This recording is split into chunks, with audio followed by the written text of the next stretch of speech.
তো বন্ধুরা ভাই বলছে যে রেস্ট নিতে হবে। ভাই বাড়ি নষ্ট হয়ে যাবে। না না আমি বিশ্রাম করতে যাচ্ছি, তুই একা থাক।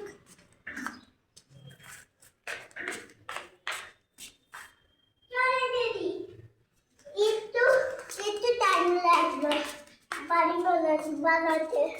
চল সো গাইস এখন আমরা এখন অন্ধকারে। সো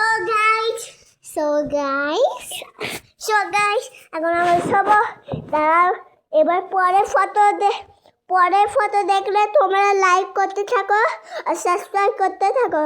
তাড়াতাড়ি লাইক আর সাবস্ক্রাইব করে দাও, ঠিক আছে? হ্যাঁ তোমরা করে দাও লাইক সাবস্ক্রাইব। হ্যাঁ ঠিক তো গাইস, ঠিক আছে। তো গাইস আমরা এখন রেখে দিলাম ফোন। তোমরা আবার পরে